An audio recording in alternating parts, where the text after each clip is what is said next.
一报，一命。剩下的人就7人。I don't ever slow up, no I don't take shit. I got no love for the fakeness. Halo guys, jumpa kembali bersama Mimin di channel IP Movie. Di video kali ini kita akan membahas alur cerita Perfect World episode 210, yang dimana dalam episode kali ini kita akan melihat jika Si Hao secara resmi menikahi Ling Er dan kembali pergi menuju dunia kuno. Bagaimana keseruan alur cerita dalam episode kali ini? Langsung aja kita masuk ke alur ceritanya. Ini dia, let's check it out. I could roast, I could gas, think I'm okay at last, but I don't know if that can erase all the past.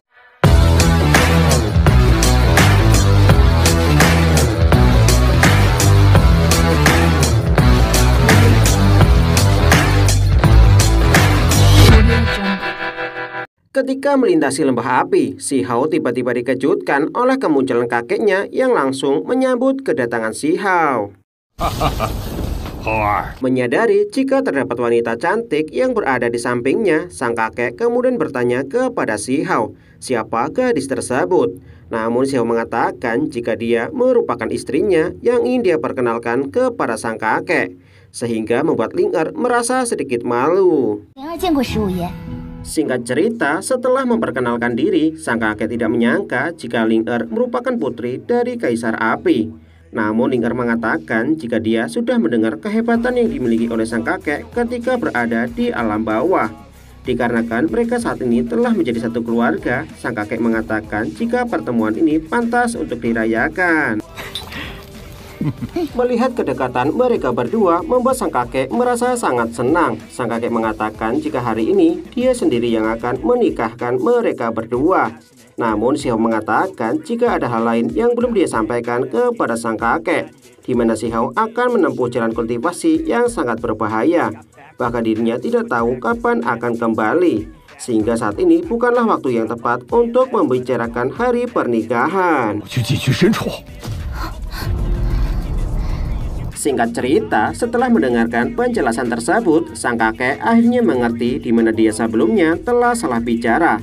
Sang kakek mengatakan jika Si Hao saat ini telah dewasa, sehingga sang kakek tidak akan menghalangi jalan yang telah dia pilih.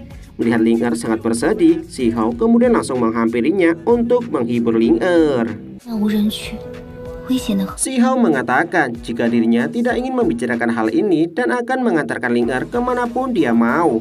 Namun Ling Er mengatakan jika alam atas merupakan dunia yang sangat luas, sementara orang yang dia percaya hanyalah Si Hao dan juga ayahnya. Sementara Si Hao sebentar lagi akan segera pergi meninggalkannya. Namun Si Hao meminta kepada Ling Er untuk tidak perlu khawatir. Setelah kembali, dia berjanji akan segera datang untuk menemuinya. Namun Ling Er mengatakan jika dia khawatir sebentar lagi dunia ini akan terjadi kekacauan. Jika perang terjadi, bagaimana dia bisa mencari Si Hao? Namun Si Hao mengatakan jika perang besar terjadi, dia akan segera kembali untuk melindungi Ling Er.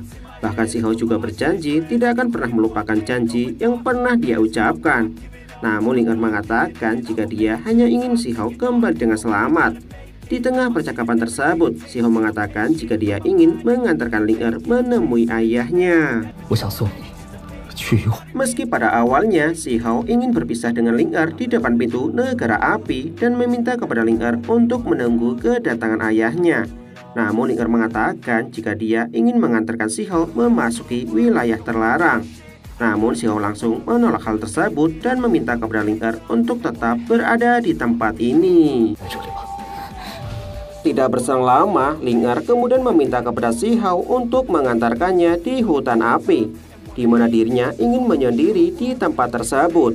Singkat cerita, setelah berada di hutan api, Ling Er mengatakan jika dia sangat menyukai tempat ini, di mana tempat ini menyimpan semua kenangan ketika dia sedang menunggu Si Hao. Bahkan tempat ini membuatnya merasa sangatlah nyaman. Ling Er kemudian beranggapan meski membiarkan Si Hao tetap pergi, namun hal ini merupakan salah satu bukti cintanya. Di sisi lain, Si Hao beranggapan apakah seumur hidupnya dia hanya akan terus maju menempuh jalur kultivasi. Bahkan setelah dia berhasil mencapai puncak immortal, Si Hao menyadari jika banyak momen berharga yang akan dia lewatkan bersama orang terdekatnya. Menyadar hal ini membuat si Hao merasa sedikit ragu untuk pergi meninggalkan Ling Er. Ling Er mengatakan jika di tempat ini dia akan selalu menunggu si Hao untuk kembali. Dikarenakan perang mungkin akan terjadi, Ling Er meminta kepada si Hao untuk tidak perlu ragu dengan keputusan yang telah dia pilih. Meski Ling Er mengatakan hal ini, namun si Hao dapat mengetahui jika Ling Er telah menyembunyikan kesedihannya. Sehingga si Hao kemudian berniat untuk membawa Ling Er pergi bersamanya.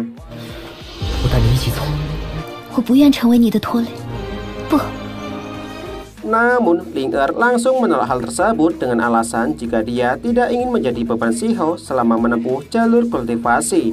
Sehingga hal ini seketika mengingatkan kepada si Hao jika jalan yang akan dia lalui memanglah sangat berbahaya.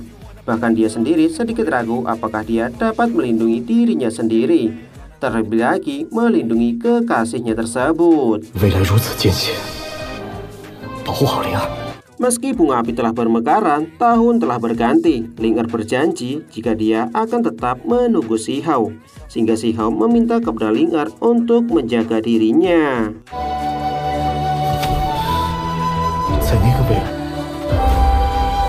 Namun sebelum pergi jauh dari tempat tersebut, ayah Ling Er tiba-tiba menghentikan si Hao dan mengatakan apakah si Hao benar-benar akan pergi begitu saja. Di sisi lain, ketika Ling Er merasa sangat bersedih atas kepergian si Hao, dia tiba-tiba dikejutkan oleh suara si Hao yang telah memanggilnya. Kaisar Api mengatakan dikarenakan mereka berdua saling mencintai, Kaisar Api meminta kepada mereka berdua untuk menikah terlebih dahulu. Sementara dirinya akan memimpin pernikahan mereka berdua, di mana hari ini merupakan hari yang baik untuk melangsungkan hari pernikahan. Singkat cerita, setelah kedua mempelai memakai baju pengantin dan disaksikan oleh Kaisar Api bersama kakek si Hao, Kaisar Api meminta kepada kedua mempelai untuk memberikan salam hormat kepada langit dan bumi, kemudian memberikan hormat kepada kedua orang tua. Sementara langkah terakhir memberikan salam hormat kepada suami istri. Dikarenakan upacara telah berakhir, maka mereka berdua telah resmi menjadi sepasang suami istri.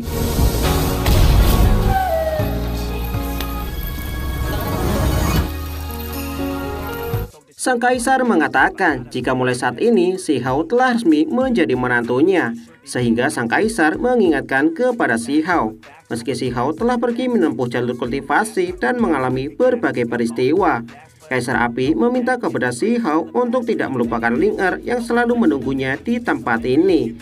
Selain si Hao berjanji tidak akan pernah melupakan Ling Er, sebagai bukti cintanya, si Hao kemudian memberikan sebuah hadiah kepada Ling Er. Beberapa saat kemudian, Ling Er mengatakan jika dunia kuno sangatlah luas dan penuh ketidakpastian. Sehingga jika perang benar-benar terjadi, Ling Er khawatir jika dia tidak dapat bertemu kembali dengan si Hao. Namun si Hao meminta kepada Ling Er untuk percaya kepadanya.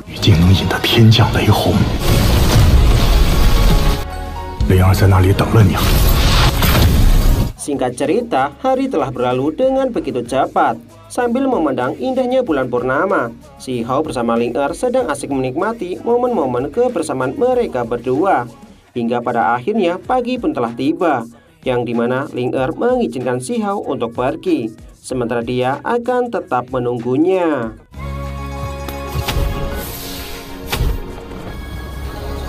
Di sisi lain, tetua ketiga sudah lama menunggu kedatangan si Hao, di mana si Hao telah memutuskan untuk pergi mengikuti ujian. Tetua ketiga mengatakan selain si Hao, terdapat banyak kultivator dari 3 provinsi yang akan mengikuti ujian ini. Gadis naga kemudian menjelaskan jika tetua ketiga telah membuka pintu seleksi dan mengizinkan semua orang untuk memasuki dunia kuno.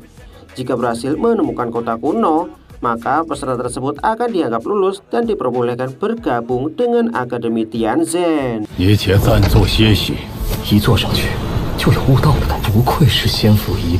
Tidak berselang lama ketika si Hao beristirahat dan memulihkan energi spiritualnya, beberapa kultivator dari 3000 provinsi akhirnya telah tiba di tempat tersebut. yang dimana di antara mereka terdapat Yu Yusang yang sangat senang dapat bertemu kembali dengan Si Hao. Namun ketika Si Hao menyebutkan nama Tang Yutu, seketika membuat Yu Yusang merasa tidak senang. Dikarenakan semua orang telah berkumpul, tetua ketiga kemudian menjelaskan jika perjalanan ini sangatlah berbahaya, sehingga mereka bisa mengundurkan diri sebelum ujian benar-benar dimulai. Sesaat kemudian, tetua ketiga membuka sebuah portal menuju jalan kuno. Tetua ketiga mengatakan selama peserta ujian mampu bertahan melewati jalan tersebut, maka mereka akan menemukan sebuah kota kuno. Mendengar hal ini, salah satu kultivator kemudian bertanya, apakah tetua ketiga pernah melewati jalan tersebut? Tetua ketiga mengatakan jika dia memiliki cara lain untuk memasuki kota kuno, sehingga hal ini membuat beberapa kultivator sedikit ragu untuk melewati jalan tersebut. Bahkan beberapa dari mereka telah mengundurkan diri. Melihat hal ini, tetua ketiga mengatakan jika kultivator yang tersisa diperbolehkan untuk memulai ujian.